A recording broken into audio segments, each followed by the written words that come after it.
más. ¿Listo?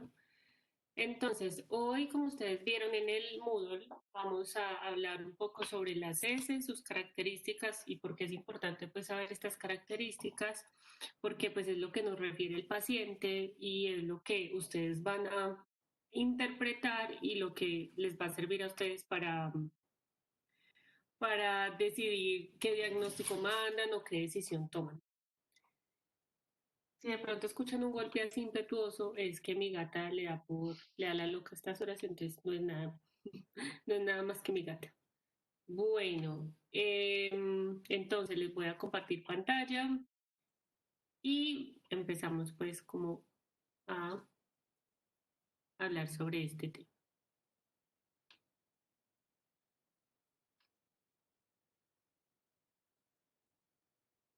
Ok, tengo muchas cosas abiertas porque, ajá, porque profesora, entonces déjenme yo.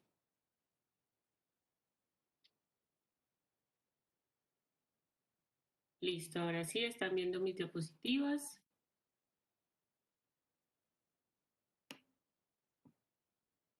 Tengo que presentar. Listo, entonces esta clase tiene como dos partes. Dos partes, ¿por qué? Porque la primera parte vamos a hablar un poco, como les dije, de las heces y de sus características, y la otra parte ya vamos a hablar un poco acerca de parásitos intestinales, de algunos, no de todos. Bueno, entonces, empezamos con las heces. La protagonista, como en este semestre que ustedes han tenido, que todo tiene que ver como con el sistema digestivo, obviamente, entonces pues ellas son protagonistas. Listo, entonces las heces tienen varias características y esas características nosotros las podemos agrupar entre macroscópicas y químicas. Las macroscópicas son esas características que se pueden observar y que por lo general son las que refiere el paciente, ya que el paciente es el que les dice, doctor, estoy haciendo mucho, muy poco, la consistencia cambió, el color cambió, observo moco, pus, sangre, ¿sí? Es algo que se ve fácilmente.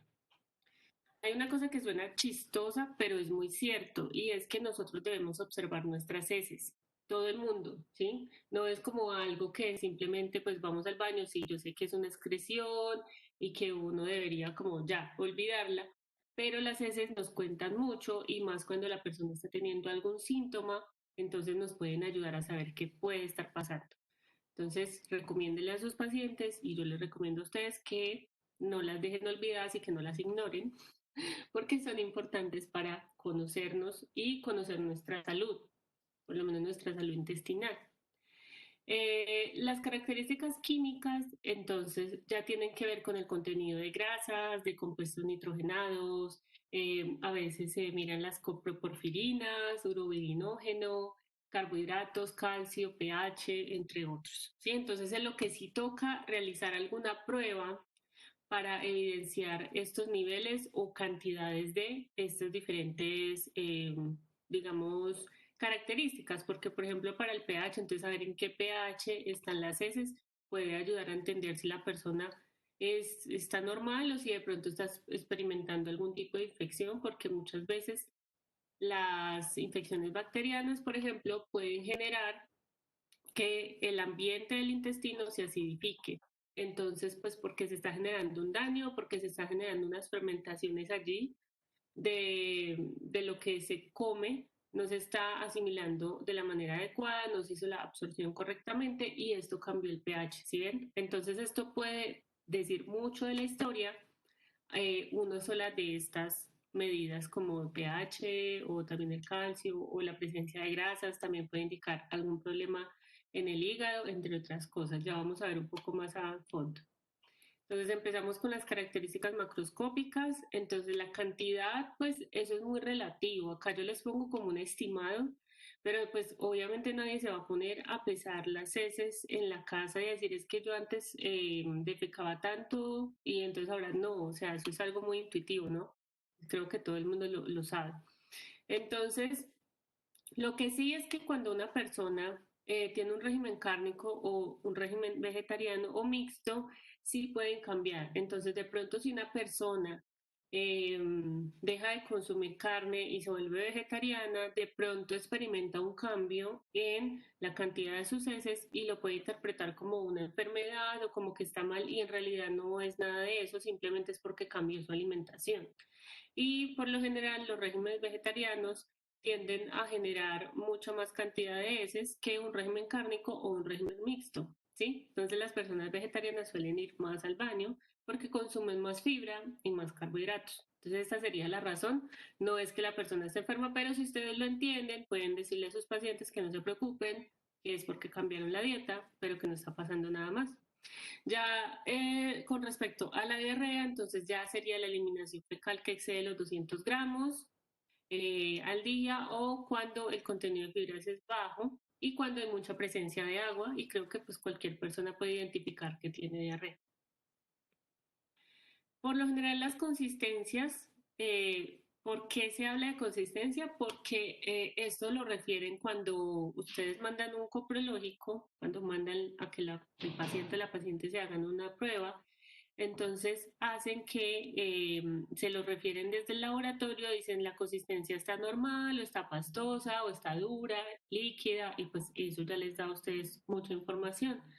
Entonces, las heces deben estar pastosas a duras, no muy duras, porque pues ya sería un problema de estreñimiento. Semiblanda puede indicar un tránsito rápido por el intestino delgado o puede ser una afección pancreática biliar o biliar, diré. Puede no ser nada, como les digo, puede ser que la persona simplemente ese día comió más fibra de lo normal y pues simplemente por esto las heces están semiblandas. Eso tiene que ver mucho con lo que ustedes pregunten en una consulta. Duras, sí, porque es falta de agua, entonces quiere decir que la persona puede estar teniendo un episodio de estreñimiento, puede presentarse grandes bolos en la tonilla y acintadas y en obstrucciones mecánicas.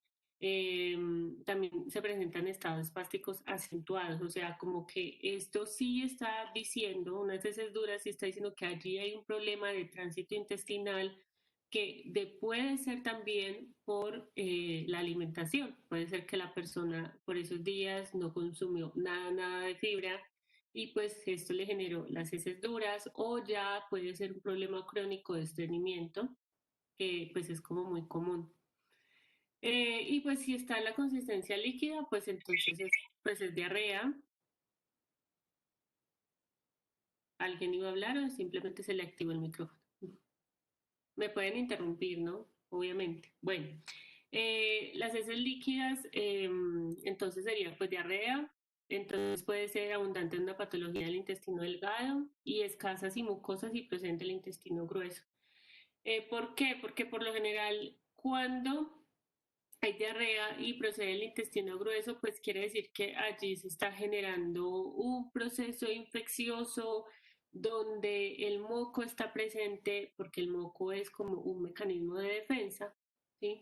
Entonces se puede presentar que las heces no son abundantes, no es que haya muchísimas y que la persona de pronto se esté deshidratando, no necesariamente, pero sí se puede estar generando un proceso inflamatorio importante que genera ese moco y que en algunos casos pues también genera disentería.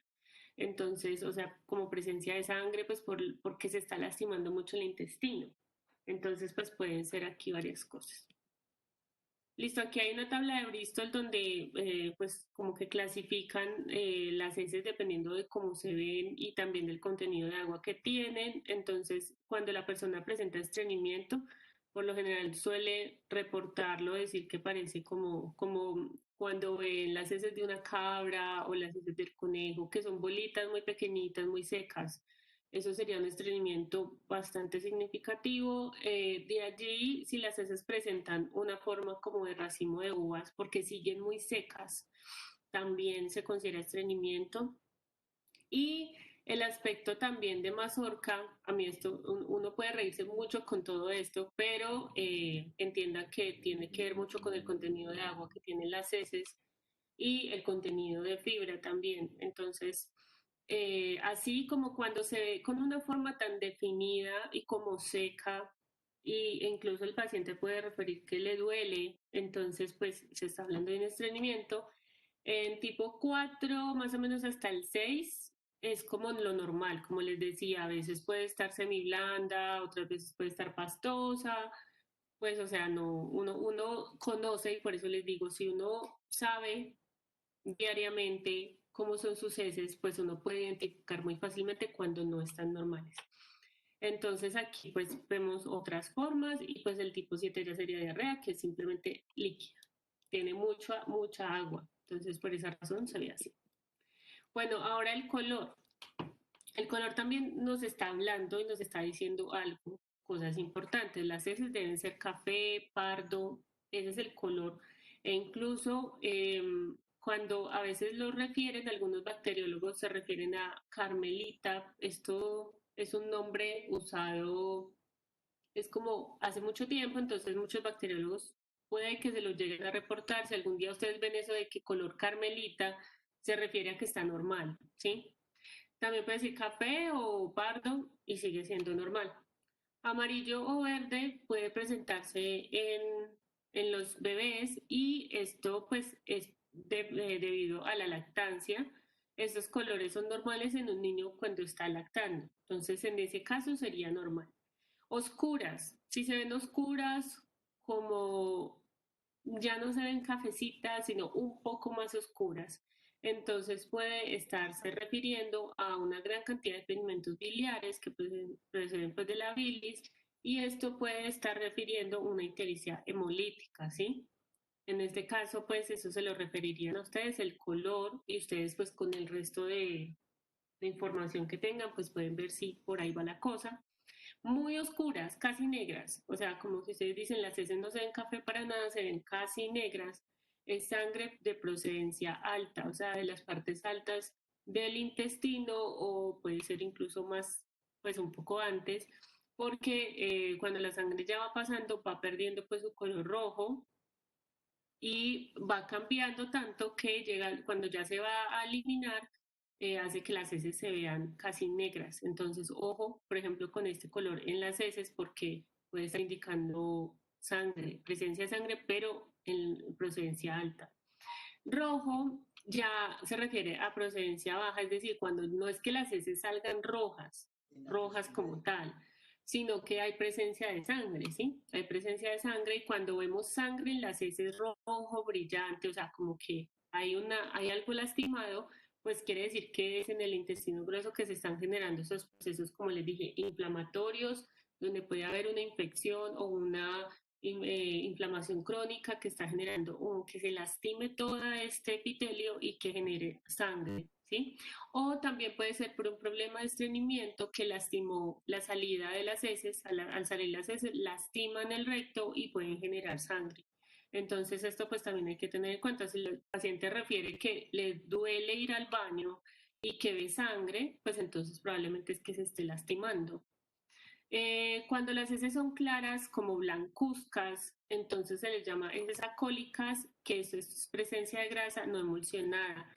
Esto se ve mucho, por ejemplo, en una persona cuando les tienen hepatitis, es una de las características porque se está presentando ese daño en el hígado y está generando que las heces se vean blancas. Si una persona refiere esto, entonces duden siempre que tiene que ver algo con el hígado.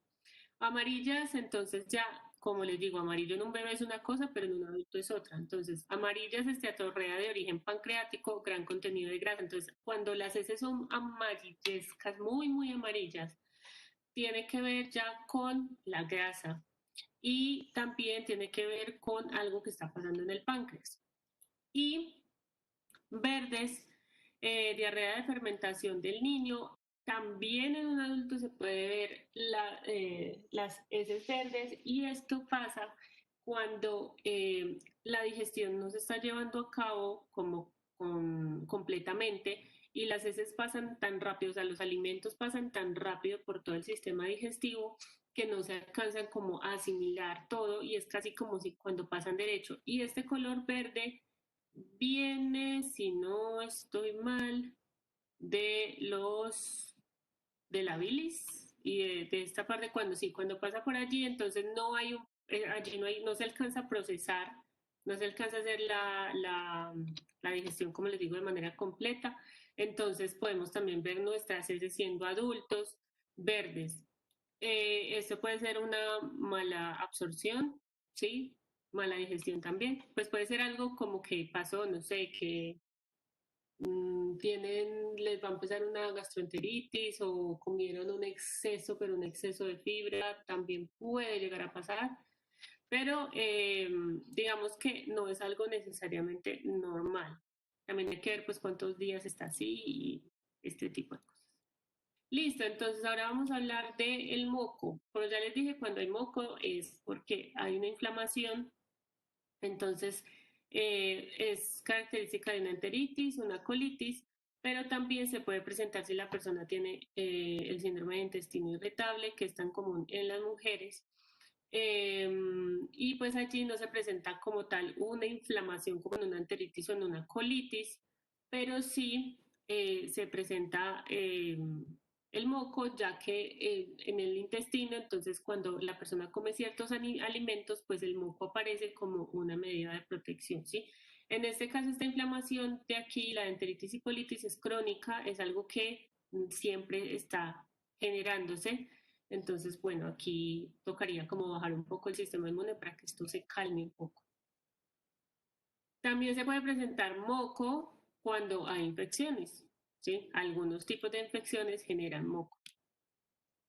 La pus, entonces, en enteritis y colitis, en pequeñas cantidades, también si es presencia brusca y abundante, sí, como si se tuviera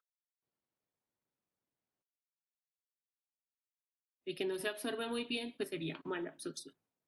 Entonces hay que ver qué está pasando. Los compuestos nitrogenados. Bueno, cuando hablamos de compuestos nitrogenados, nos estamos refiriendo a las proteínas o a los aminoácidos, ¿sí? Porque estos son compuestos nitrogenados. Entonces, lo normal es de 0,5 a 2,5 gramos cada 24 horas, pues que se eliminen. Esto varía con la dieta y con las enfermedades que afectan la digestión proteica. En los lactantes suele encontrarse tripsina y pues digamos que esto sería normal. En el caso del urobilinógeno y las coproporfirinas, entonces hay que revisar, esto es algo mucho más específico y si ustedes mandan esto es porque ustedes ya tienen una sospecha, ¿sí? Entonces, miren que esto se ve, digamos que afectado o está relacionado con las ictericias hemolíticas, también con obstrucciones biliares y hepatopatías, ¿sí? Entonces, si ustedes están enviando este tipo de exámenes es porque ustedes están sospechando que hay un problema biliar, hay un problema hepático, ¿sí? Que está generando pues como otras cosas y ustedes lo quieren confirmar. Acá nos muestran unos niveles donde dicen que de 40 a 280 miligramos al día, entonces, ¿qué tiene que ver con eso? Con ictericia, obstrucción biliar o hepatopatías. Cuando ya es muy alto, que es, bueno, es un poco más alto en realidad por la proporción, que es de 400, perdón, es muy alto, no, aquí no hay ninguna proporción, discúlpenme, es de 400 a 1000 microgramos cada 24 horas. Entonces, eso tiene que ver más con una hepatopatía o en una porfiria cutánea tarda. Y también en algunas porfirinurias secundarias. Esto tiene que ver, estas porfirias están asociadas a un problema en el metabolismo de la sangre, se podría decir, pero es específicamente como con la hemoglobina, ¿sí? Como con esta parte de aquí, esto tiene una bioquímica pues un poco más compleja que no la vamos a discutir acá, pero a eso se refiere. Entonces esto, cuando está mal, esa bioquímica, ese proceso bioquímico, entonces empieza a generar que el urobilinógeno y las coproporfirinas se presenten en las heces. Entonces, como les digo, eso tiene que ser porque ustedes ya están sospechando algo que tiene que ver con eso. Los carbohidratos, entonces, pues la presencia de Profe, carbohidratos. qué qué pena interrumpirte. Es que en la diapositiva anterior aparecían dos medidas, una microgramos y otra miligramos. Me quedó la Sí, duda. sí, así están. Están uno. Entonces, esto sería también de 400, esto sería así, 400 a 2.800, entonces sí, esto tiene que ver, sí, así está referenciado. De todas maneras, déjenme yo Ok. acá, que tiene toda la razón porque puede ser un error mío o si puede ser en la lectura. Yo les voy a apuntar dónde está esta información, de todas maneras, en la diapositiva 15, revisar, Listo, profe. Muchísimas gracias. listo. Ya lo tengo acá como pendiente, yo lo reviso ahorita y se los coloco. ¿Se los corrijo o les digo, no, así sí era? Bueno, muchas gracias. Bueno, entonces, los carbohidratos, entonces, los glúcidos o la fibra, porque los carbohidratos pueden ser los almidonados o pueden ser los fibrosos, ¿cierto? Entonces, en el caso ya cuando hablamos de glúcidos como tal, ya como tal de ciertas azúcares, entonces se presentan en casi todas las enteropatías y síndromes de mala absorción. En varias enzimopatías se encuentran azúcares sin desdoblar. Entonces, aquí se pueden mirar varias cosas. Se puede mirar si está presente, si hay mucha cantidad de hidratos de carbono en las heces, que no debería haber. Eh, Me refiero a que no deberían haber los de tipo de glúcidos porque muchas de las fibras que nosotros consumimos las liberamos en las heces y estas fibras los que están es ayudando al tránsito intestinal, entonces son muy beneficiosas, pero digamos no deberíamos tener gran contenido, por decir, de glucosa en las heces. Como tal, ya un monosacárido o disacáridos en las heces no deberíamos tener un montón. Otra cosa es tener fibras como tal, digamos, de las plantas o de las fibras musculares de lo que nos alimentamos, ¿cierto? Pero no como tal, así los monosacáridos y los disacáridos. ¿Por qué? Porque se habla que esto parece una enteropatía, porque como yo les contaba ahorita hace unos minuticos, eh, cuando hay, por ejemplo, una infección intestinal generada por bacterias, muchas de estas bacterias se alimentan de estos glúcidos.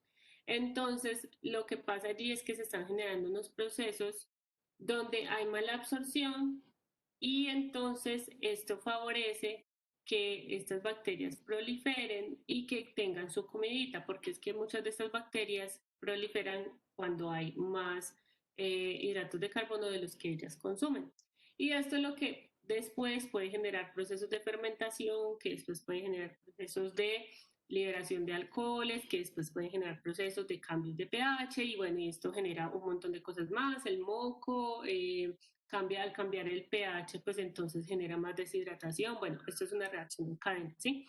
Entonces, por eso no es cualquier hidrato de carbono, sino que estamos hablando aquí de los glúcidos. O también enzimopatías, ¿cómo así? O sea, que hay ausencia de ciertas enzimas que son capaces de desdoblar ciertos azúcares, como puede pasar en el caso de la lactosa, cuando las personas vamos perdiendo la lactasa, ¿sí? Entonces ya no tenemos cómo tomar leche o consumir lácteos sin que nos dé molestias intestinales. Bueno, el calcio se dice que se elimina de 600 miligramos por cada 24 horas. Si no tenemos la vitamina D en niveles normales, entonces va a aumentar la deficiencia de este calcio porque la vitamina D ayuda a que el calcio se fije. Por eso cuando los medicamentos ahora que venden, pues que es calcio como tal, las vitaminas que se conocen que tienen calcio o que son calcio puro, vienen acompañadas de vitamina D, porque trabajan sinérgicamente y en la vitamina D ayuda a fijar el calcio. Eh, También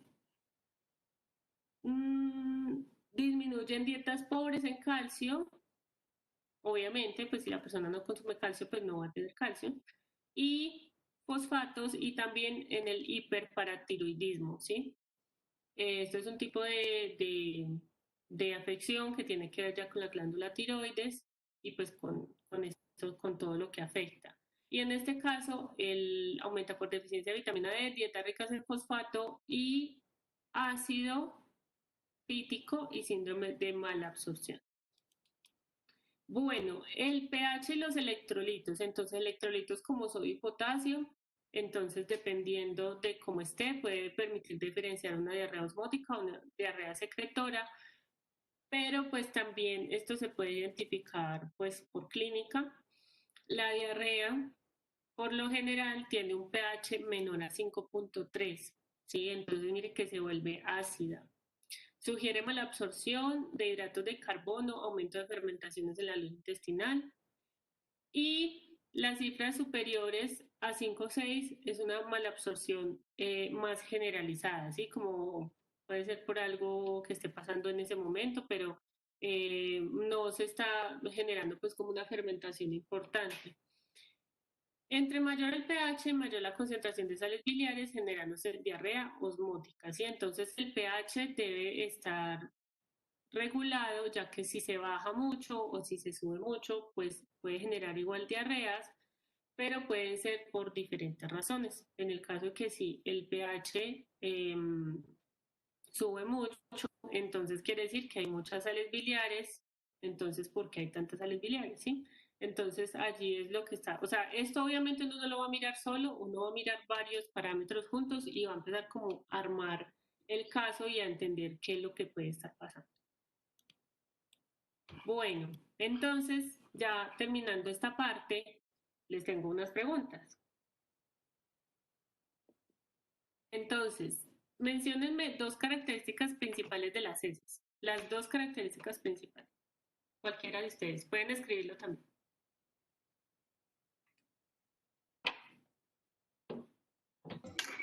Que sean pastosas o, sí, pastosas, técnicamente puede ser pastosas o con una consistencia medianamente dura y el color usualmente es carmelita o pardo, si es normal, ¿Quién da más? ¿no? ¿O a eso se refiere? Las dos características principales de las heces. Sí, Mariana, macroscópicas y químicas, porque estamos primero hablando de lo más general. Eso que tú mencionaste está bien, pero no eran las dos características principales de las heces. Listo, ahora sí, mencioné tres características macroscópicas. Tú mencionaste algunas.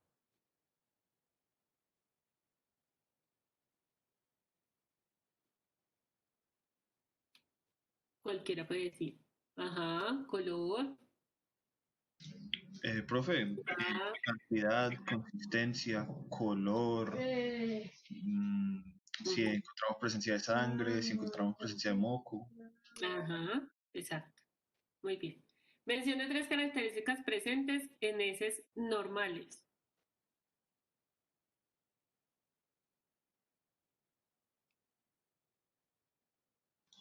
Que son de color carmelita, Mm, de una consistencia pastosa dura ujú, y sin presencia de sangre, de cantidad pues, normal para la persona. ujú. Listo. Mencioné tres características de heces anormales.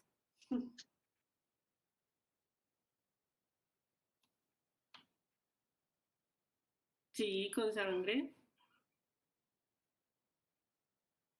Con pus y presencia de moco. grasa, ujú, presencia de pus, sangre, ujú, presencia de moco, exacto. A veces hay presencia de moco en las heces y no es algo grave, o sea, si es algo como de momento, puede no ser pues sin estar indicando ya pues que algo muy grave está pasando, si no es algo pues como constante. Entonces, digamos, si eso pasa alguna vez, así lo mismo pasa como cuando uno tiene eh, un día que uno dice, hoy tan raro, parece que tuviera diarrea, pero ya se me pasó. Entonces puede ser la dieta la que genera un poquito esta inflamación leve o esta molestia leve, pero pues ya cuando se deja de consumir ese exceso de pronto de grasas o ese exceso de ciertos alimentos, pues ya simplemente se mejora. Y la presencia de alimentos sin digerir o mal digeridos es debido a Mala absorción. ¿Mm? ¿Qué es? A mala absorción. Mala absorción y mala digestión. Exacto, ambas dos. Listo, muy bien. Bueno, entonces, este cuadrito deberían imprimirlo. Mentiras, no. Deberían tatuárselo, no mentiras tampoco. Deberían tenerlo muy en cuenta. Porque ya vamos a empezar a hablar acerca de el coprológico y el coproscópico, ¿sí? Que son las dos pruebas que ustedes van a estar mandando un montón cuando empiecen a hacer su ejercicio como médicos. ¿Por qué digo que un montón? Pues porque una diarrea o una dolencia intestinal, pues es bien común que pase. Y el coprológico y el coproscópico son muy fáciles de hacer, son baratos y los hacen casi que en cualquier parte, ¿sí? No se necesitan equipos sofisticados, solo se necesita un microscopio. En el caso del coproscópico sí se necesitan ciertos colorantes y alguno que otro material, pero no es nada que sea pues imposible de tener, ¿sí? Entonces se puede tener en diferentes lugares, en diferentes hospitales de diferentes niveles, donde puede que sea un hospital tipo San Juan de Dios o puede que sea un centro de salud donde tienen un microscopio y que solamente pueden hacer una observación directa. Puede pasar. O que ustedes están en algún lugar muy lejano y allí tienen perdón, todo esto, tienen su microscopio y ya. Bueno, entonces, el coprológico, ¿qué se va a ver en el coprológico? Se van a ver características macroscópicas, se van a tener características microscópicas al usar el Lugol y la solución salina cuando se prepara la muestra y se va a reportar parásitos, presencia o ausencia de ellos y la microbiota, es decir, cómo si se ve alterada o si no se ve alterada. Todos tenemos microbiota en nuestro intestino, la necesitamos. Pero nosotros sabemos que si esa microbiota se descontrola y algunas bacterias de esas que están allí son atacadas por una nueva bacteria que llegó de la nada o llega un parásito, ¿sí? Va a descontrolar esa microbiota. Entonces eso también se puede reportar en el coprológico. Ya el coproscópico se recomienda, el coprológico se le puede enviar a cualquier persona de cualquier edad. El coproscópico también, pero se le recomienda enviar a un niño. Es decir, si un niño llega a consulta, un bebé, un niño muy pequeño, llega a consulta, tiene malestar estomacal, tiene problemas intestinales, tiene diarrea, etcétera, etcétera, lo ideal es mandarle de una vez el coproscópico. ¿Por qué? Porque el coproscópico incluye al coprológico, es decir, coproscópico, todo lo mismo del coprológico, adicionándole otro tipo de cosas, como mirar el pH, y ustedes ya saben por qué el pH es importante verlo. Si está muy ácida las heces, muy ácidas las heces, sí. A veces yo digo cosas y creo que estoy hablando enredada. Bueno, eh, entonces yo puedo decir, ay, acá se están presentando los procesos fermentativos, esto que está pasando aquí, ay, en el coprológico no hay parásitos, pero sí hay un aumento en la microbiota, entonces probablemente sea que una bacteria por allí esté afectando y pues digamos, por prevalencia y por probabilidad puede que tenga una E. coli, bueno, en fin. Entonces ahí ustedes pueden empezar a hacer, como les digo, armar su rompecabezas. También en el coproscópico se hace tinción de Gram, entonces yo así puedo saber si esta microbiota está alterada aquí, yo puedo saber si está alterada por gran presencia de gram positivas o más por gram negativas y yo también allí puedo decir, ah, bueno, si tiene un montón de gram negativas, esto tiene pinta de ser una E. coli, bueno, en fin. La tinción de Wright también nos permite observar otro tipo de cosas y también, por ejemplo, como la desilnielsen modificada. ¿Por qué? Porque muchos parásitos se pueden ver simplemente con Lugol y solución salina, pero cuando hay sospecha de Cryptosporidium, un parásito en específico, no sé, este parásito es muy pequeño comparado con sus otros compañeros. Entonces, la prueba que se hace para decir si definitivamente es Cryptosporidium o no, es la prueba de Nielsen modificada. Y el Cryptosporidium es la segunda causa de muerte por diarrea en niños, ¿sí? Entonces, por eso el coproscópico es más adecuado para los niños, que no significa que en un adulto no se haga, sino que me refiero que es mejor mandarle a un niño un coproscópico que un coprológico. Es más completo y da más información y pues va a permitir ayudar al niño de una manera más adecuada. Listo. Bueno. Entonces, aquí tenemos el procedimiento del coprológico, que ojalá lo podamos hacer. Esperemos a ver. Todavía no sabemos nada acerca de los laboratorios. Esperemos a ver qué pasa. El coprológico se debe hacer como se está indicando aquí. Esto fue tomado de métodos auxiliares para el diagnóstico de parasitosis intestinales según la OMS del 94. Esta guía sí es vieja, pero es que es la que, digamos, la indicada. Nada de esto ha cambiado. El coprológico se sigue haciendo tal cual como se muestra en esta imagen. Bueno, la figura 1 entonces está mostrando que, bueno, nosotros debemos hacer el coprológico colocando la muestra de heces tanto con Lugol como con solución salina, ¿sí? La solución salina nos permite ver la muestra en fresco, es decir, nos permite ver así tal cual como esté la muestra.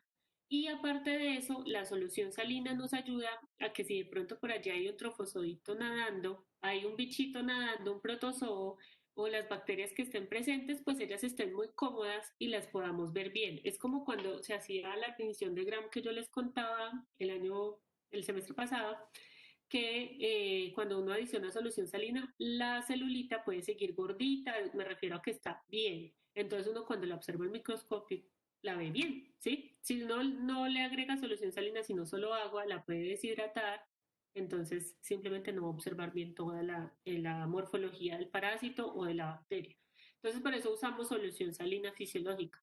Y también usamos Lugol. El Lugol ya nos ayuda a teñir como tal las paredes o nos ayuda a teñir las partes donde hay almidón, nos ayuda a que se diferencien mucho mejor las formas, por ejemplo, como los quistes, como los huevitos que podemos encontrar en las heces, huevos de protozoos o quistes, y entonces nos permite también observar mucho mejor. Entonces, lo que uno hace es poner la muestra de las heces primero en la solución salina y luego la coloca en el Lugol. No se hace al revés porque si la colocamos en el Lugol y luego en la solución salina manchamos la solución salina. Suena muy obvio, pero puede pasar. En el laboratorio ya es otra cosa. Entonces pasamos de solución salina a Lugol y luego colocamos un cubre objetos a las muestras, como se ve acá en la figura 3. Y empezamos a hacer una visualización desde 10x a 40x. ¿Por qué no se hace más alto? Porque es que nosotros vamos a observar formas parasitarias que se pueden evidenciar desde el 10x para uno enfocar el microscopio y en 40x uno ya puede ver perfectamente los huevos, ya sea de helmintos, huevos de protozoos, y también se puede alcanzar a ver presencia de bacterias. Ya si queremos ver las bacterias en las heces, pues podemos hacer la otra coloración, que es la tinción de Gram, que sería para el coproscópico. En este caso, para el coprológico sería solo esto.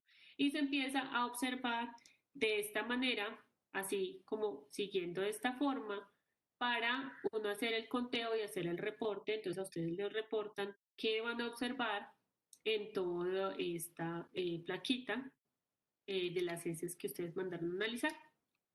Listo. Bueno, chicos, yo necesito darles un descanso de hasta las 8:05. No es un descanso muy largo. Tengo una reunión que se me atravesó horrible, pero esa reunión solamente dura como 5 o 6 minutos, no es nada grave. Ahí tengo el recordatorio para que no se me olvidara. Entonces, discúlpenme por estos más o menos 10 minuticos que no voy a estar presente, pero ya seguimos con la clase. Ya lo que sigue a continuación es las tinciones que se hacen en el coproscópico y cómo se visualizan los huevos que yo les digo, los quistes como tal, y pasaríamos luego a los parásitos ya específicamente que vamos a ver en la clase. Listo. Si quieren, ustedes se pueden quedar en la llamada mientras yo asisto a la otra reunión, que obviamente también es virtual, y simplemente yo cerraría, detendría aquí compartir y silenciaría mi micrófono. Listo, chicos. Aprovechen, párense, vayan al baño, tomen agüita, tomen su cafecito, que yo ya vuelvo en breve. ¿Listo?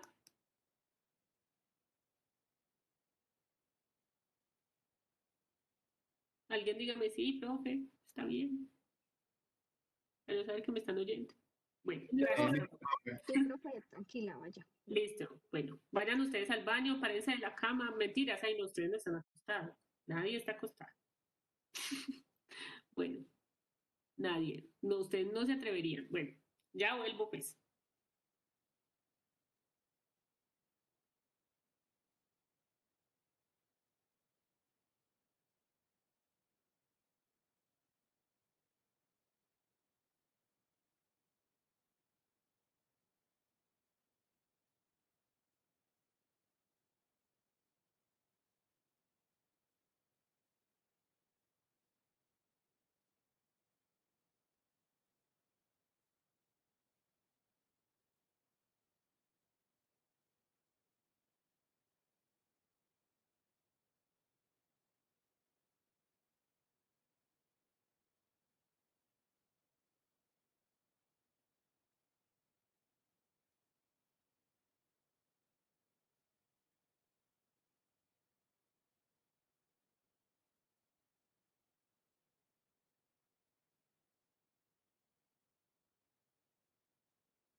Bueno, volví.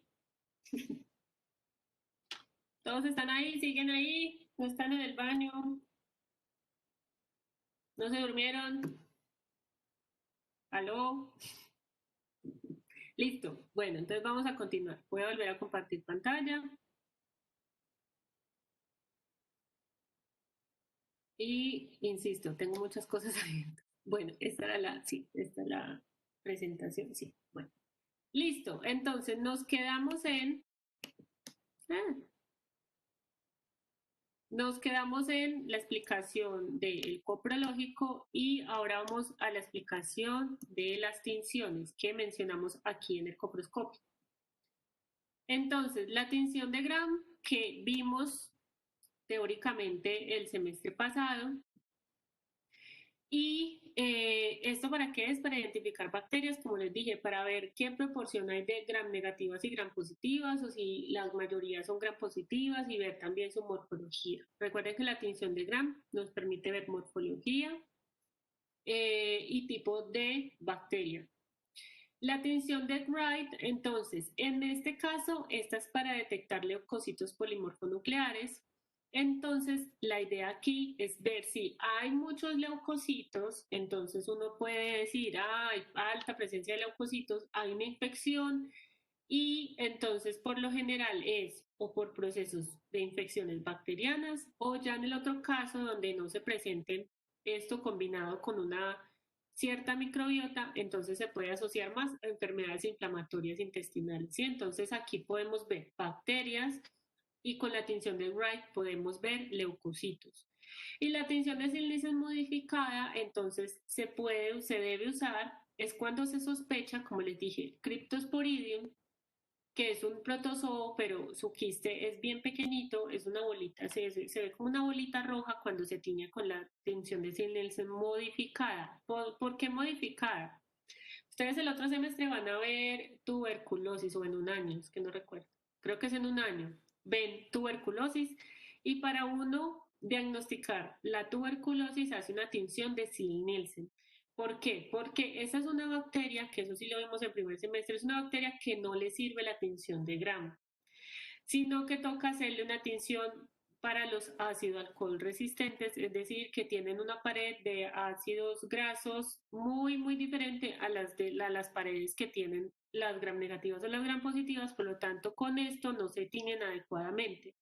Entonces esto incluye fuchina y un montón de calor, es decir, aquí en la Nielsen para las Mycobacterium tuberculosis sí necesita mucho calor. O sea, uno coloca la fuchina y la pone directamente al calor, para que la fuchina pueda penetrar esa pared.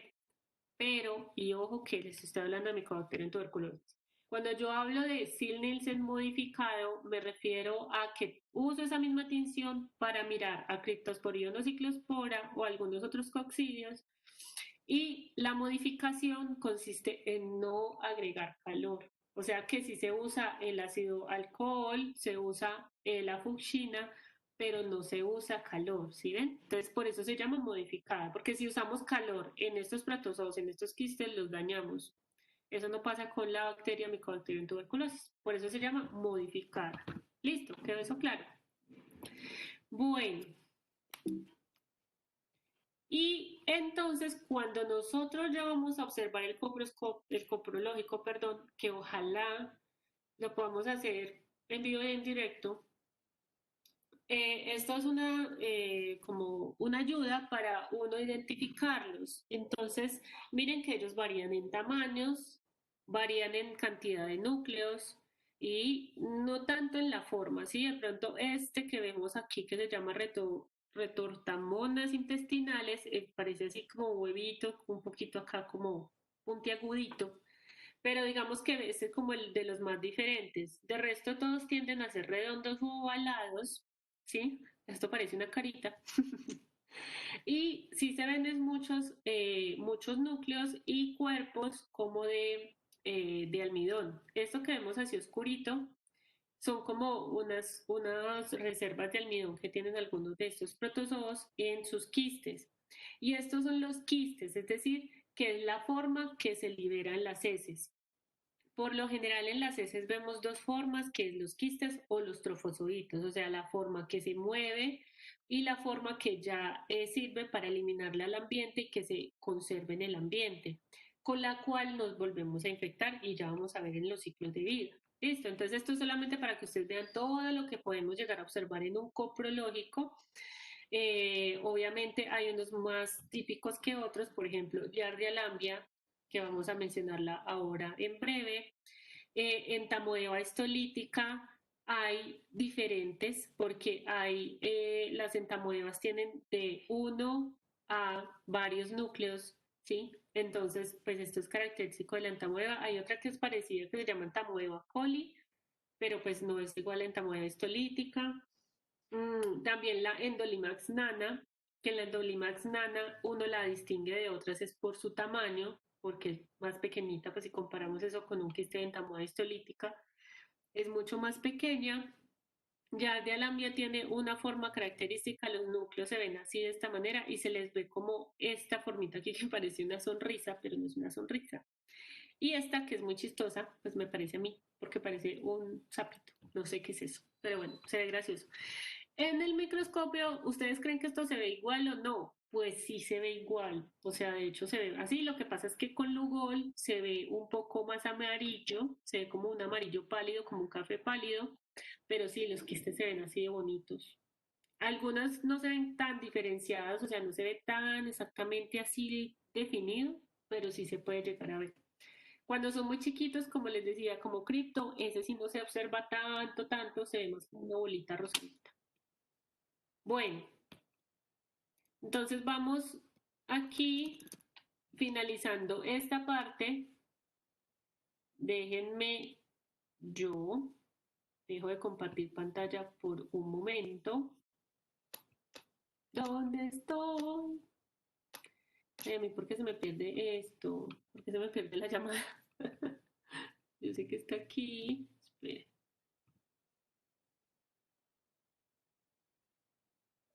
Hasta me silencié y todo, ay de por Dios. Bueno, déjenme, yo busco las otras diapositivas que las tengo acá listas en el Drive. Y ya les vuelvo a compartir pantalla.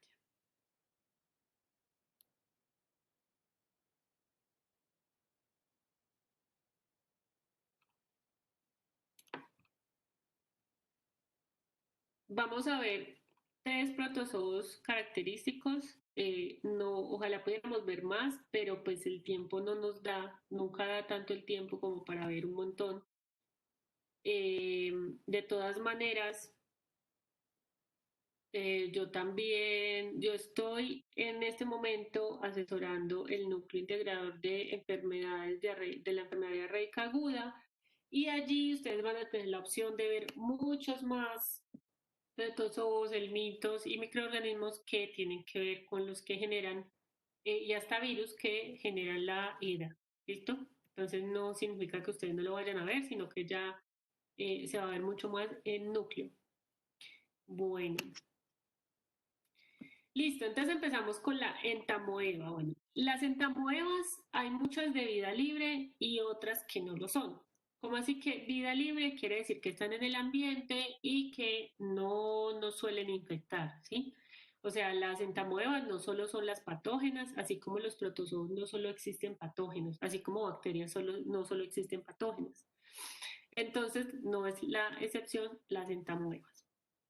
Bueno, eh, las especies se pueden reunir por el número de núcleos que tienen. Entonces, por ejemplo, los 8 núcleos está el grupo coli o la entamoeba coli de humanos, entamoeba muris, etc. 4 núcleos está el grupo histolítica, que sería las de la que vamos a hablar, que es la entamoeba histolítica en humanos, dispar también en humanos, pero que no es infecciosa, la vemos más adelante, y en otros animales. Y de un núcleo entamoeba polecki que está en cerdo, mono y raramente en humanos. Y no posee quistes la entamoeba gingivalis, que es de humanos y monos. Entonces esta es más de la boca. Bueno, como su nombre lo dice, gingivalis. Bueno, entonces la clasificación. Entonces hay género Lodamoeba, género Endolimax. Allí es donde está la Endolimax nana, que les dije que era la pequeñita. Tienen diferentes hábitats como el intestino grueso y también son comensales. Miren que así es como se ve un quiste esto sería con lugol, ¿sí? Porque se ve cafecito. Y miren que acá se ven dos núcleos, ¿sí notan? Se ven que se ve muy parecido a lo que les mostré ahorita, obviamente no tan definido, pero sí se ve muy parecido. La morfología depende de la especie, porque podemos ver quistes y trofozoitos, ¿sí? Y el quiste, esto es un quiste, esto es un quiste y esto ya sería un trofozoito. El trofozoito es el que se puede mover y las entamoebas se mueven o se desplazan con pseudópodos. Miren que se ven así como una ameba, ¿sí? Yo creo que todos conocemos una ameba o cómo se puede ver una ameba, incluso por dibujos animados. Nos muestran cómo son las amebas y en este caso el trofozoito de las entamoebas es de esta manera. Aquí podemos ver un quiste de entamoeba coli en un examen directo con coloración de Lugol. Miren, se ve bien definido y se le ven los núcleos. Se observan 6 núcleos, 1, 2, 3, 4, 5 y 6. Y acá en entamoeba coli, donde hay 5 núcleos. Esta se ve mucho más definida, mucho más bonita, puede ser por el contraste que le pusieron al micro o a la foto. 1, 2, 3, 4, 5. Ahí están los núcleos. Bueno, las entamoebas también se pueden teñir con una tinción tricrómica, ya si queremos ver núcleo, citoplasma y fibras de colágeno. Entonces también esto es otro tipo de tinción que nos permite verlas mucho más. Esto tiende a ser más como un trofozoito, porque miren que tiene una forma como no definida, no redondito. Tiene por lo general los trofozoitos ya no son tan multinucleados y se ven un poquito más, como les digo, como deformecitos. Entonces allí podemos colorear los núcleos, esto es un núcleo, esto ya sería como puede ser un cuerpo de cromatina o puede ser algo que tenga almidón.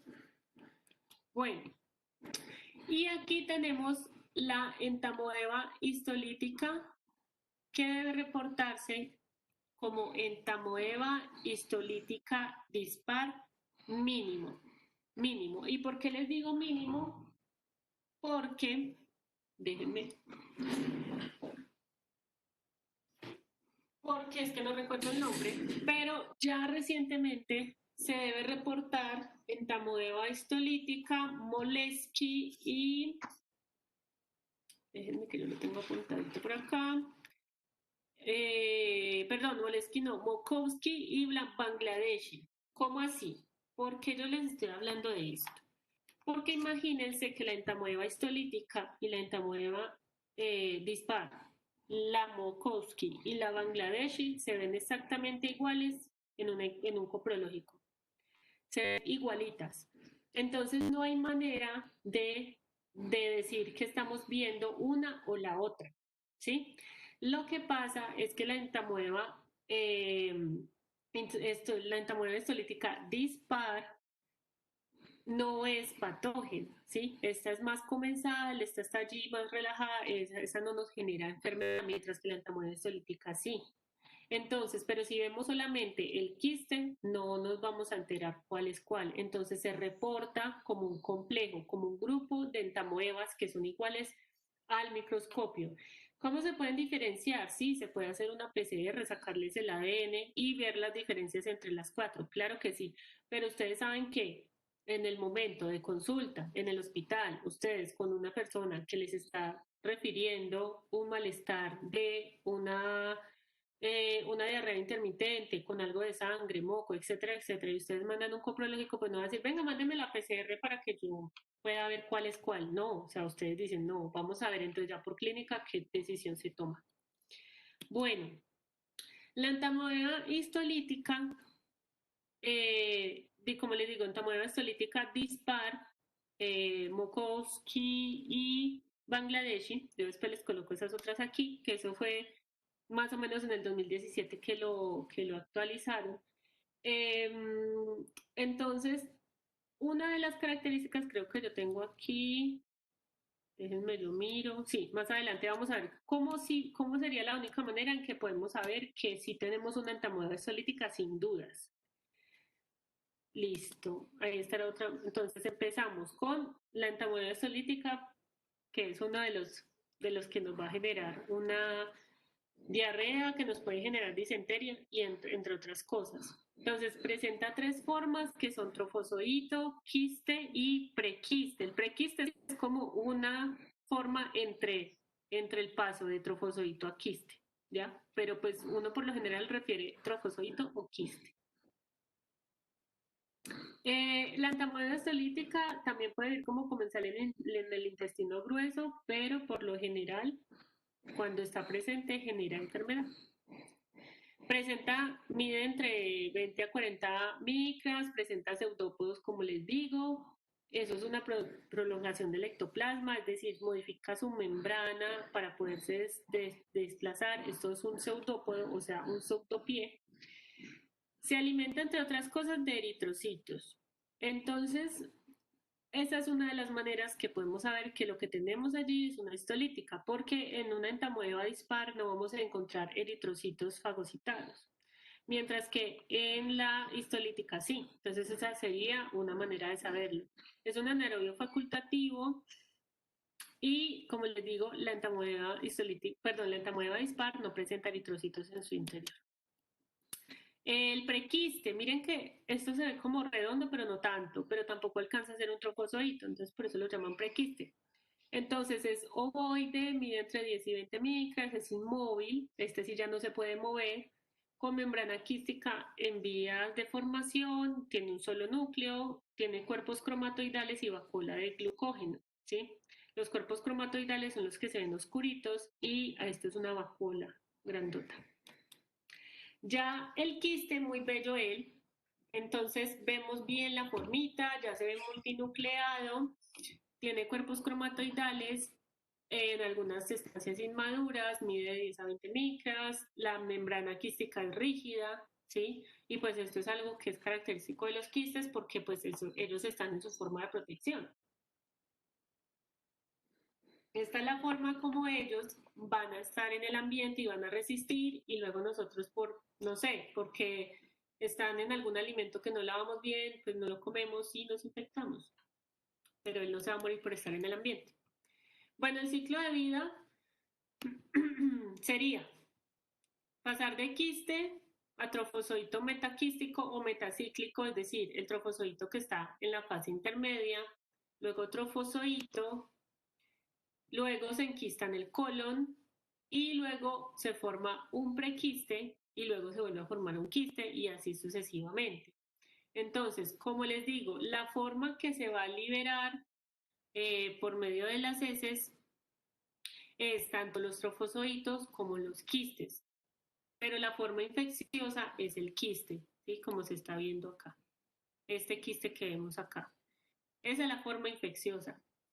Él se enquista y una de las características de la entamoeba histolítica es que puede generar lastima mucho la mucosa intestinal porque este quiste, perdón, este parásito va dañando bastante esta mucosa y por eso es que puede generar los síntomas que genera. Acá pues más ampliado, como les digo, la forma infecciosa es el quiste y se pueden liberar tanto trofozoitos como quistes. Cuando los trofozoitos se liberan al ambiente mueren, solamente los quistes sobreviven, ¿sí? Entonces los trofozoitos los vamos a poder ver, por ejemplo, en el coprológico, pero a nivel ambiental ellos no van a sobrevivir porque ellos no tienen una membrana fuerte que los proteja del ambiente como tal, entonces van a terminar muriendo, mientras que el quiste sí permanece y puede ser ingerido nuevamente y así continúa su ciclo. Como pueden ver, es un ciclo directo, no depende de un animal, no depende como tal directamente de que pase por un animal para uno infectarse, simplemente pues es fecal oral. Bueno, ¿hay un ciclo patogénico o es una forma invasiva o virulenta? Entonces, hay un momento donde hay un equilibrio parásito-hospedero, luego cuando el trofozoito ya gana, ¿sí? O sea, como que gana la batalla, entonces el trofozoito invade la submucosa intestinal, puede generar úlceras, se multiplica, invade el sistema circulatorio y puede ir a otros órganos como hígado, pulmón, riñones, cerebro y piel. y puede generar una mediasis extraintestinal. ¿Sí? Esto es una complicación. No es que siempre que nos vaya a dar entamoeba histolítica fijo nos vaya a dar una mediasis extraintestinal. Esto es cuando no es tratada o cuando el paciente presenta unas condiciones que generan esta complicación. Por lo general se encuentra en esta fase donde hay un equilibrio parásito hospedero, el trofozoito invade mucosa a cierto punto y se da tratamiento y hasta ahí llega, pero a veces no pasa esto. Los trofozoitos no se enquistan como tal, o sea, los trofozoitos no es que se queden allí metidos en el músculo o en el lumen del intestino o en algún lugar del intestino, sino que ellos van lastimando, ellos van generando una ruptura del epitelio y van generando úlceras. Entonces, cuando ya la persona tiene presencia de este protozoo y este protozoo empieza a hacer pues como todo su daño, entonces le llamamos entamoebosis. Invade la mucosa intestinal, genera úlceras y puede tener locaciones extraintestinales como lo acabamos de ver. El periodo de incubación es aproximadamente de 2 a 4 semanas. No todos los huéspedes padecen la enfermedad, depende de la virulencia del parásito y la defensa del huésped. Como les digo, es un equilibrio. Si el huésped en ese momento estaba débil por alguna otra razón o la cepa o el parásito es muy virulento, pues entonces va a desarrollar la enfermedad. Los métodos utilizados para determinar la patogenicidad de este parásito puede ser estudios bioquímicos para ver qué tipo de isoenzimas tienen los trofozoitos, que en realidad las enzimas son las que interactúan directamente con las células del epitelio y que serían las que harían el daño. Pero pues como les digo, esto es algo que es para conocerlo, para entenderlo, pero pues ustedes no le van a decir al paciente, yo le voy a mandar algo para mirar qué tan virulento es su parásito, no, o sea, ustedes se van a basar en la clínica. Pero hemos conocido esto del parásito gracias a que se han hecho análisis como simudemos, es decir, como unos perfiles de enzimas donde se ve que hay diferencias entre varios parásitos y esas diferencias pueden decirme a mí si mejor dicho, gracias a eso conocemos que hay diferentes tipos de virulencia en entamoeba, gracias a eso. Bueno, hay varios detectados, unos que son patógenos y otros no, o sea que ciertos perfiles me dicen a mí, ¿eso es muy patógeno o no es patógeno? También se puede hacer pruebas inmunológicas buscando ciertos anticuerpos o ciertos antígenos. Esto es solo como para que ustedes lo conozcan. También se pueden hacer análisis moleculares como la PCR para identificar diferencias en el ADN entre parásitos. Y la acción patógena, esto es muy importante, chicos. La acción patógena, pues todo es importante, pero ojo con esto. La acción patógena de entamoeba histolítica se divide en 4 etapas. Entonces, una etapa es la capacidad de invadir. Entonces, aquí está. ¿Está la barrera suficientemente bien para que entre o no el parásito? Entonces, aquí la capacidad de invadir depende de que el parásito sea capaz de pasar la barrera del moco intestinal. Por eso, ustedes van a ver y vamos a ver más adelante que una entamoebosis puede generar presencia de moco en las heces, porque es una barrera que está poniendo el cuerpo para, más bien el sistema, para protegerse, por ejemplo, en este caso, del protozoo. La otra, entonces, ¿esto cómo puede ser burlado? Puede ser burlado por proteínas de adherencia o de lectina o afinidad por la galactosa que tenga el parásito. Entonces el parásito va a decir, usted me manda a mí eso, pues yo, la verdad, no me veo afectada. También al tener las enzimas que rompen, enzimas líticas, pues pueden penetrar esa mucosa y ellos pueden tener, como tienen lectinas, pueden destruir a los neutrófilos que llegan a ayudar. Entonces ellos simplemente acaban con lo que está pasando por allí. Los factores de virulencia, entonces, también tienen que ver, entonces, pueden tener lectinas, donde degradan la elastina de las células y el colágeno y dañan la matriz extracelular de todo ese epitelio. Resisten a la lisis mediada por el complemento. Entonces quiere decir que cuando llega la inmunidad innata a atacar al protozoo, cuando llega el complemento, que creo que ustedes saben ya que es el complemento, que es un conjunto de enzimas que tenemos nosotros circulando constantemente y que se van juntando y forman un complejo que luego activa otras cosas del sistema inmune, pues ellas resisten esa lisis, ellas no se dejan como marcar por el complemento, entonces pues no le hacen nada. Y aquí en esta tablita, que pertenece a un artículo, si no estoy mal, del doctor John Carlos Castaño, acá vemos unas caracterizaciones de las moléculas de adhesión que tienen, las proteínas formadoras de poros y las enzimas proteolíticas. Todos estos son eh, los factores de virulencia de la entamoeba. Miren todo el arsenal que tienen para poder infectar. Por eso son a veces tan agresivas. Ahí están para que ustedes lo revisen. Moléculas como lectina que permiten que se adhieran, proteínas formadoras de poro, es decir, para romper, entonces tienen amebaporos, enzimas proteolíticas, entonces cisteínas proteasas. Bueno, por ejemplo, las cisteínas proteasas y hay degradación de IgA y IgG. Los IgAs están en nuestro intestino para protegernos y ellos son capaces de degradarlos. O sea que son bien bravas las entamoebas, por decirlo así. Profe, Dime, ¿la puedes devolver 3 diapositivas, porfa? 3, o sea, 1, 2, acá, La anterior. ahí. Sí, ya, muchas gracias. Bueno, listo. Entonces, ahora vamos a ver nosotros qué hacemos en contra, ¿sí? Las dos primeras serán correspondientes al parásito. Ahora, nosotros, entonces, resistencia del huésped. La no invasión tisular del parásito del huésped se debe a nosotros podemos, nuestro cuerpo puede ser un mecanismo de bloqueo o de destrucción de la lectina. ¿Se acuerdan que con las lectinas ellos podían hacer algo? Entonces uno dice, no, pues no dejo que actúe la lectina porque yo tengo aquí unas hidrolasas que vienen de mi páncreas y no voy a dejar que ustedes hagan eso. También las hidrolasas pueden ser de origen bacteriano. Por la acción de la galactosa, entonces la galactosa también puede impedir que se genere esto. Y la IgA secretora contra las proteínas de adherencia. Entonces, antes de que uno de estos factores de virulencia dañe las IgAs, como les digo, nos protegen y van a atacar a las proteínas de adherencia. Entonces, ya no se va a poder adherir el parásito.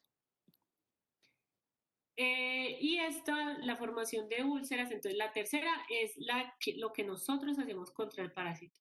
Las otras 3 son lo que hace el parásito.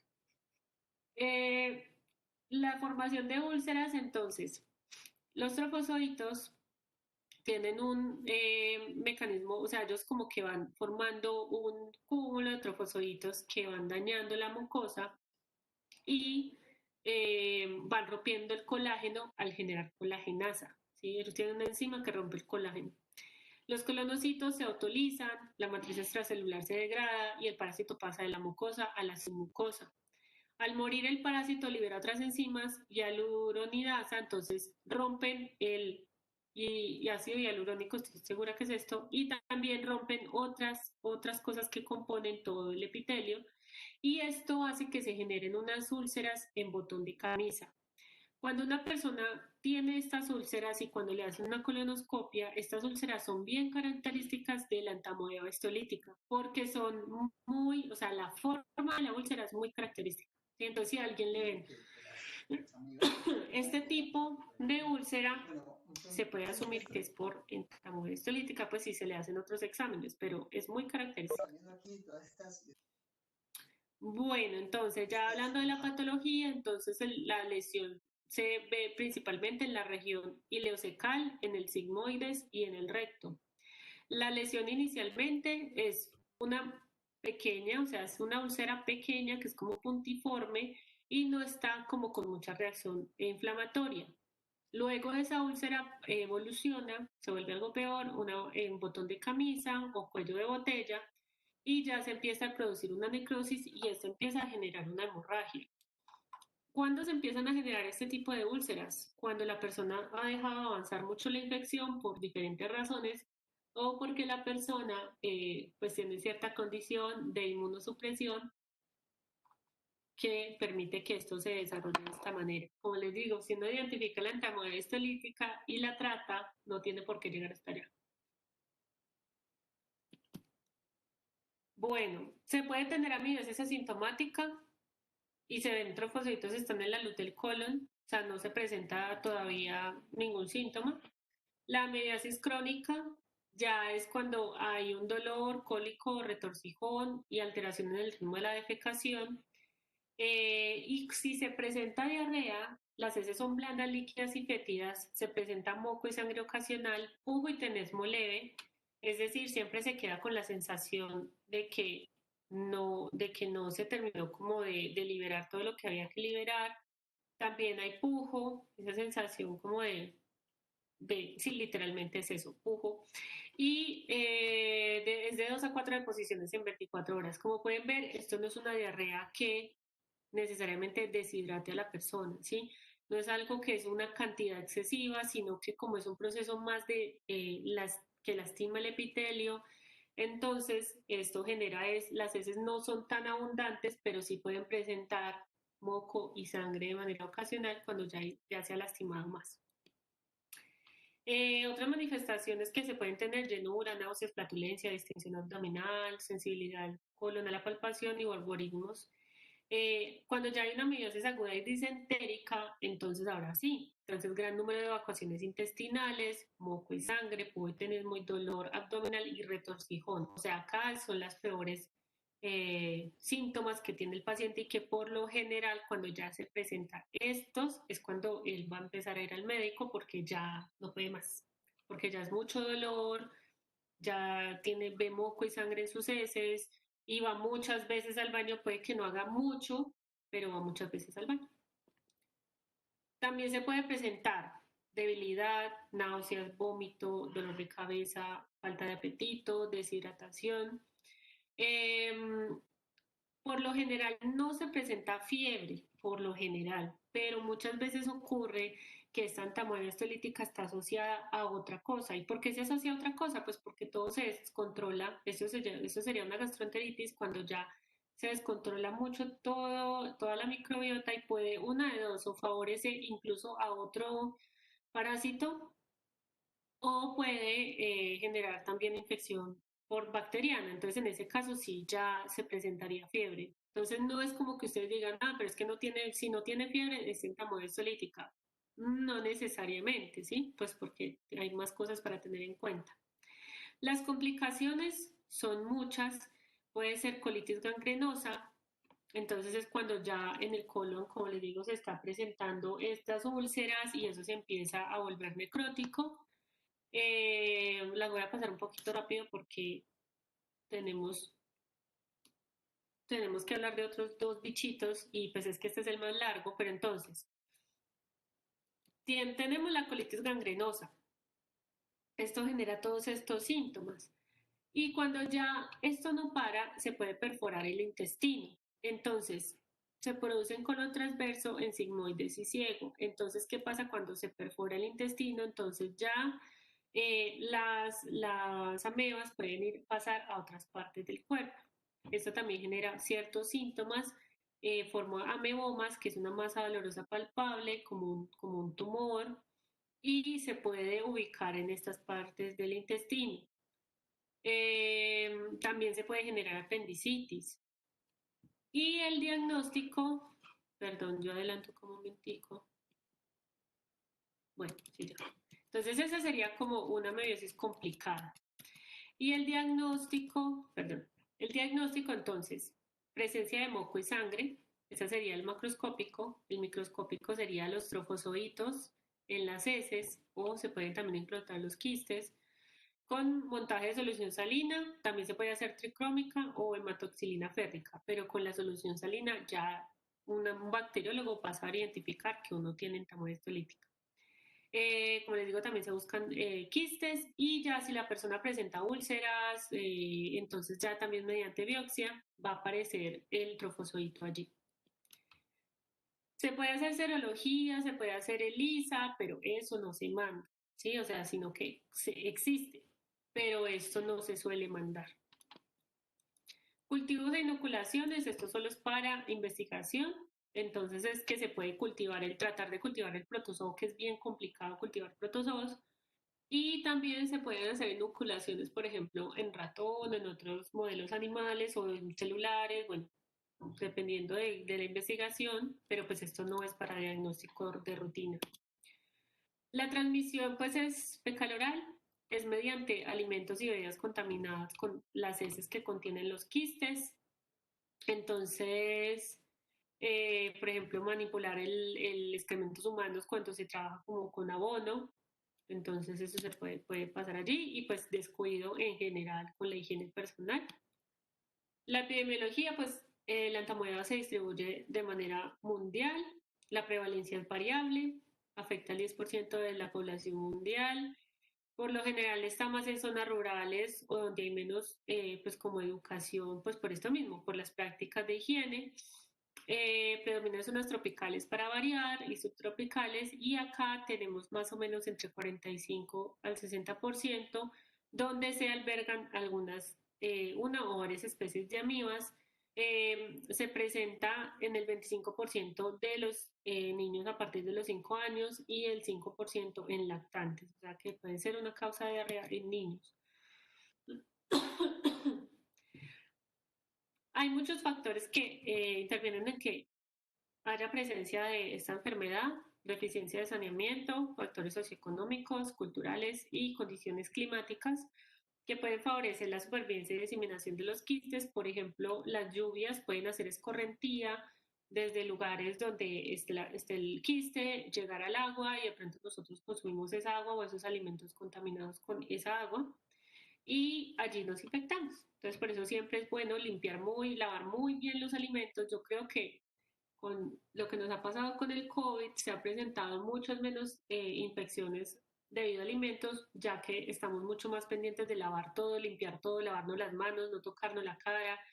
Entonces esto ha generado que baje la incidencia de enfermedades gastrointestinales.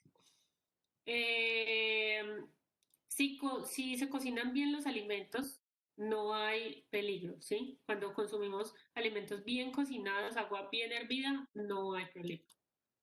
Pues la prevención, pues hacer todo lo contrario de lo que están los factores de riesgos. El tratamiento, pues se pueden hacer oral, hay nitroimidazólicos, entonces metronidazol casi siempre, tinidazol. Hay otros, pero bueno, eso ya depende si están en un proceso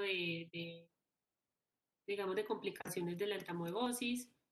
Y ahí las amebiasis extraintestinales son varias, es decir, esto ya es la complicación de la complicación, porque el protozoo se fue para otro lado.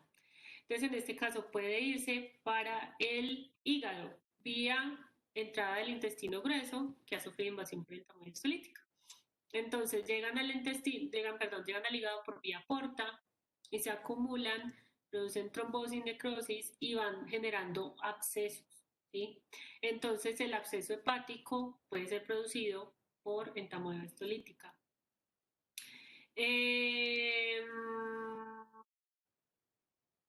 Dicen que el absceso no es como tal un absceso, porque en realidad es una colección necrótica del parénquima hepático, pero bueno, se le conoce como absceso hepático.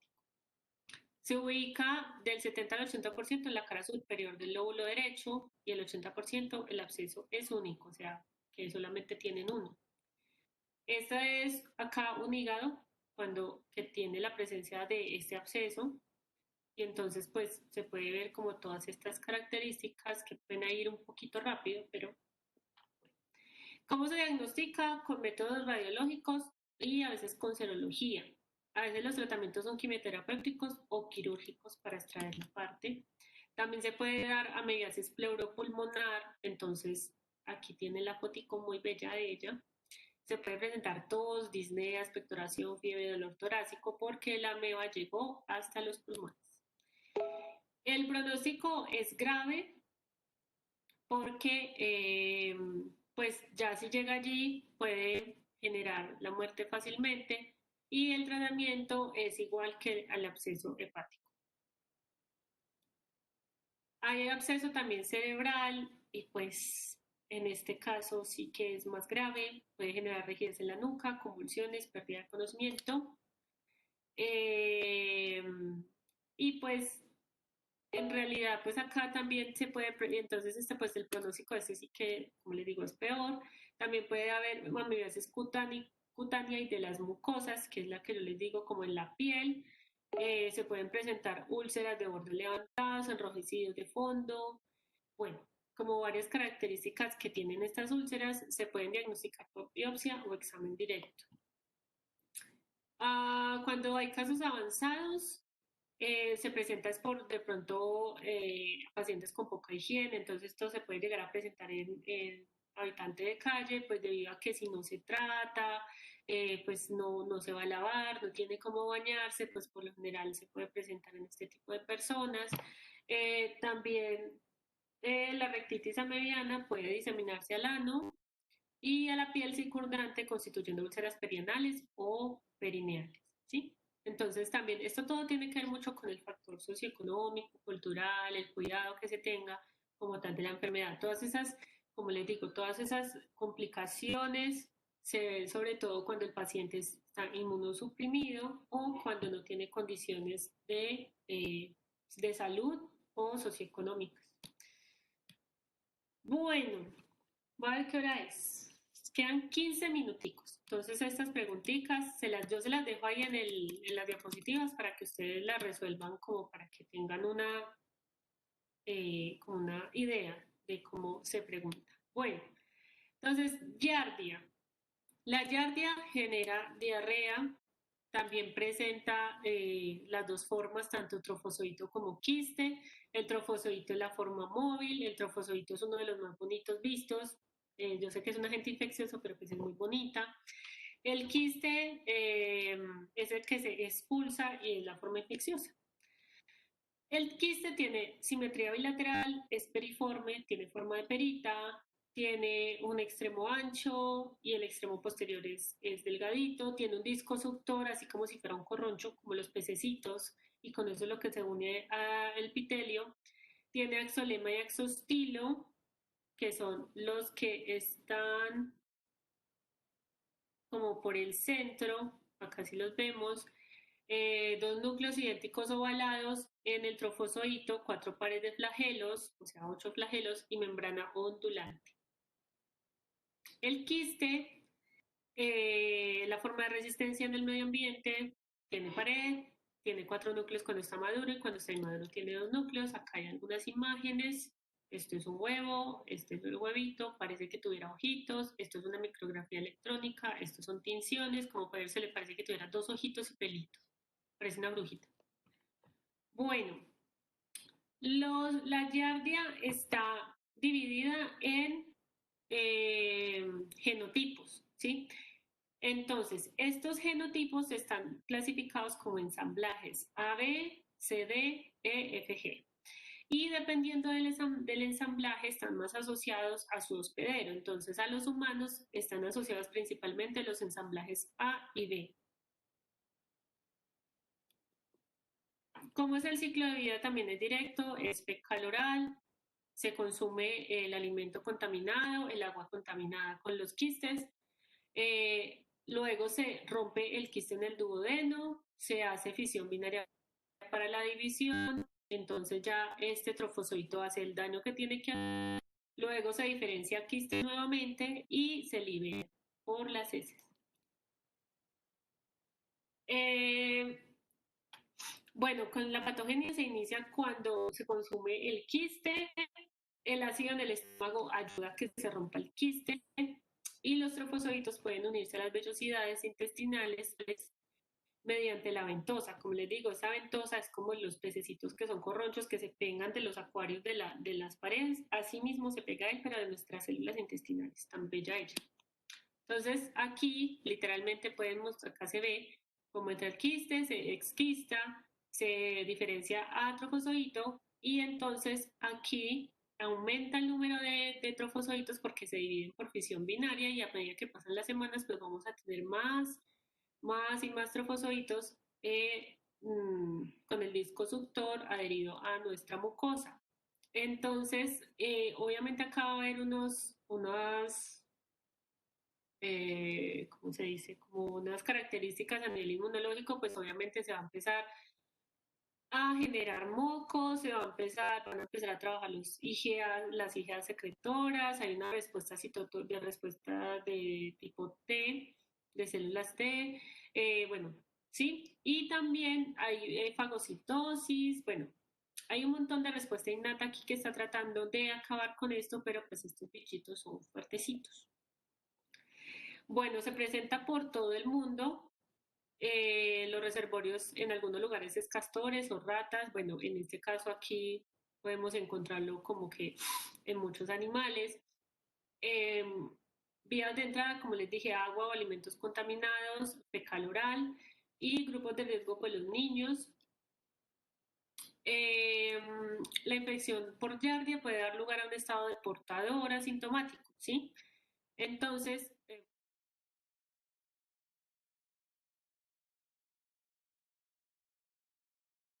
10 días, entonces luego de un momento a otro empieza la enfermedad y la diarrea es líquida y fétida. Se presentan espasmos abdominales, flatulencia y esteatorrea, ¿sí? Entonces aquí hay un problema con las grasas, entonces se presenta esteatorrea y aquí sí hay más deposiciones. Se diagnostica con el coprológico o con coproscópico. Se trata con metronidazol o tinidazol, entre otras cosas. ¿Y cómo se previene? Pues igual que se previene cualquier otro parásito, alimentos cocinados, agua hervida. Y por aquí entonces estaba otra explicación. Y ya en estos últimos 10 minuticos vamos a hablar de blastocistis. Entonces, blastocistis es un protozoo que por mucho tiempo se creyó que era una levadura o una bacteria o cualquier cosa que no fuera un protozoo, ¿sí? Se le llamaba antes como cuerpos de cólera y hasta el 1911 se le llamó blastocistis enterocola, pero creyendo que era una levadura. Se encontraba en pulgas, cucarachas, roedores, serpientes, entonces era algo como, oh, ¿qué será esto? Pero no sabían bien. Entonces luego, más adelante, dijeron, no, esto es algo de los humanos y le vamos a llamar Blastocistis hominis. Y le dijeron que era igual inocua, o sea, que era del hombre, pero pues que no hacía daño. Y luego, más adelante, ya mucho más adelante, como 80 años después, perdón, como 70, no, sí, 80 años después, entonces ya se dieron cuenta que no era una levadura, sino que pertenecía al reino cromista, Strenofila, junto a las algas marrones y las diatomeas, ¿sí? Los últimos años han demostrado que hay 9 subtipos, pero me refiero a los últimos años después de esto, porque ahora ya se conocen como 17. Bueno, acá, bueno, acá les voy a poner el número 17, que son 17 según el artículo que revisé hace poco. Por aquí se ubica en la taxonomía lo del blastocistis. Se encuentra en todo el mundo, la prevalencia va del 10 al 15% de muestras de esas de individuos sanos. O sea, puede estar presente en individuos sanos, se puede presentar en población vulnerable y por lo general de pronto se ha visto una asociación con la temporada de calor.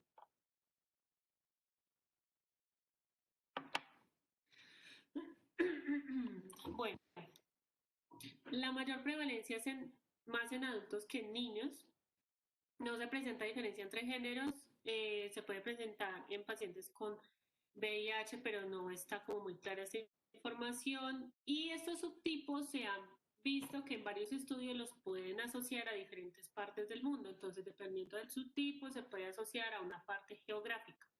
Entonces, según este estudio, el subtipo 3 es más frecuente en Japón, Pakistán, Bangladesh, Alemania, Tailandia, seguidos del 1 y el 4. La epidemiología también se ve que en algunos nosocomios donde se evalúa su presencia, en Perú se vio que varía la prevalencia del 0% al 5%, o sea, relativamente bajo. Y en la región andina hay un rango del 0 al 65, entonces no se presenta como una asociación real, como que sí hay o no hay, porque puede no haber nada, como puede haber mucho allí viéndose en el 65%. En un hospital de Lima se reportó en emergencias pediátricas el 34.4%. Aquí coloqué subtipos en Colombia, que aquí es donde les digo que hay 17, creo que lo leí. Esto es un artículo de blastocistis del año 2017 de Juan David Ramírez, que es uno como de los que más sabe de blastocistis en Colombia. Y acá les quería mostrar esta imagen de la distribución que hay en este estudio, pues cómo está la distribución de los subtipos. Entonces, aquí vemos que la distribución está representada por el subtipo 1 al subtipo 7, 1, 2, 3, 4, el 5 no, 6 y 7. Y vemos en diferentes regiones que fueron muestreadas. En este estudio incluyen Armenia dentro de las regiones muestreadas y vemos que en este caso, de los casos evaluados en Armenia, 12, más o menos 25, 28, 30 casos, 12 correspondían al subtipo 1, 13 al subtipo 3 y 3 solamente al subtipo 6 y 2 al subtipo 7. Y vemos que en general, en todo lo muestreado que representa Colombia, el subtipo que encontramos presente de manera más frecuente es el subtipo 3, seguido creo que por el subtipo 1. Entonces esos son como los que más vemos aquí en Colombia. Esperen, yo cómo me devuelvo. Acá está, acá está. Ay, no, ahí no era, perdón. Entonces, bueno, ahí está, ahí tienen el estudio para que quieren revisar como otros datos que están allí importantes. Bueno, la epidemiología puede estar relacionada con, y probablemente está relacionada con el estado inmune, pero pues todavía no se entiende muy bien cuáles son las relaciones epidemiológicas que pueda tener este parásito. La transmisión es fecal-oral, igual que los anteriores. La morfología tiene varias formas, tiene forma vacuolar, forma granular, que es como la que estamos viendo aquí, forma multivacuolar y avacuolar, y forma ameboide y quística. O sea, este parásito tiene hartas formas. Entonces acá tenemos la vacuolar, la granular, el quiste, que es con el que nos infectamos, y la ameboide. Esta forma ameboide no es común. Esta forma ameboide suele encontrarse principalmente cuando el parásito está siendo cultivado, pero no se encuentra en una persona con infección, ¿sí? Por lo general, esta no es la manera en cómo se encuentra. El quiste, pues, es el que se protege. La forma multivacular o avacuolar es la presente en la materia fecal del humano, ¿sí? Y la granular es como una forma que, aquí dice, no parece ser un tipo celular diferente, sino más bien una forma vacular con gránulos en la vacuola central. Esta también puede ser una de las que se han identificado. Entonces en las heces se puede ver esta o se puede ver la multivacular o la vacuolar. Entonces es como esta. Por eso también era tan difícil caracterizarlo a nivel de microscopio, porque como que uno no lo alcanza a identificar muy bien.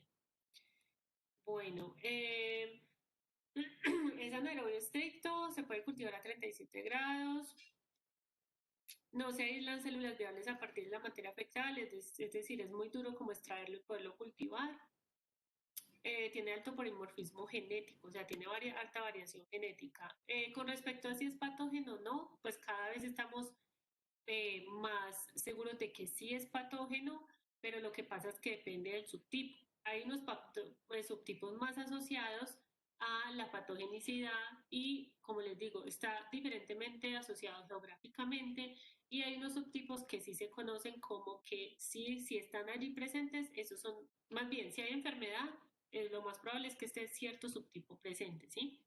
Entonces a eso tiene que ver, y también puede estar asociado a otro parásito, es decir, si hay otro parásito generando enfermedad, el blastocistis puede ayudar a potenciar o pueden hacer una sinergia para hacer daño al hospedero. La clínica es dolor abdominal, náuseas, flatulencia, principalmente flatulencia, y no presenta fiebre. La flatulencia es una de las características más del blastocistis, porque las otras son muy parecidas a cualquier cosa. El tratamiento con metronidazol. El diagnóstico por coprológico, se puede hacer cultivo en heces, pero como les digo, esto es algo muy difícil y es para investigación. El ISA y PCR para investigación. ¿Y cómo se previene? Pues de la misma manera que se previenen los anteriores parásitos. ¿Y qué se sabe aquí? El estudio que les mostré el estudio en Colombia, y también hace años se hizo un estudio por la doctora Ángela Liliana López, sí, era López, creo, Londoño, Ángela Liliana Londoño, donde se hizo en Calarcá y se vio que los factores que están asociados a la prevalencia son no desparasitar a las mascotas, recibir alimentos en tetero diferentes a la leche y consumo de agua potable sin hervir, lo cual es obvio. Entonces se asocia a las condiciones de salubridad. Listo. Y acá al finalizar hay también unas preguntitas que pueden resolver solamente como para que estudien, no es que me las tengan que entregar. Listo, chicos. Son las 9 en punto. Denme un premio por acabar a tiempo. Tener. Y listo, niños. Entonces yo les voy a compartir en el Moodle las diapositivas y les voy a compartir también los artículos que están asociados a las diapositivas para que ustedes puedan estudiar. ¿Listo? Bueno, señora, muchas gracias. Bueno, que estén muy bien y nos vemos en la próxima clase. Profe, Señora, mis compañeros ya le comentaron sobre el caso de la próxima semana. ¿qué pasó? Que pues es que nosotros le hemos escrito al doctor y Ujú. no nos ha dado respuesta. Entonces queríamos saber si para lo del caso y la exposición usted nos podría facilitar el caso o cómo haríamos, porque pues creo que nos toca con usted. Pues entonces, en ese caso, si no lo lograron por medio del doctor Arredondo, busquen un caso, busquen unos 2 o 3 casos. Casos que traten de buscarlos que sean lo más parecido a una situación en Colombia, ¿sí? O sea, que no vaya a ser un caso en España, un caso en Estados Unidos, pues no sería lo mismo, ¿sí? Ok, Que sean los en Ecuador, en Perú, o bueno, si logran un caso así como en Colombia, perfecto. Y me los envían. Y me listo. dicen, profe, estos son los casos, ¿cuál sería? Entonces yo les diría, bueno, yo creo que este es el más adecuado y ese sería el que trabajaríamos, ya que se pudo pues por medio del doctor Arredondo. Y listo, Ah, bueno, listo. listo. Bueno, muchas Pues, gracias. bueno, niños, Hasta que luego. estén bien y que tengan un buen día. Chao.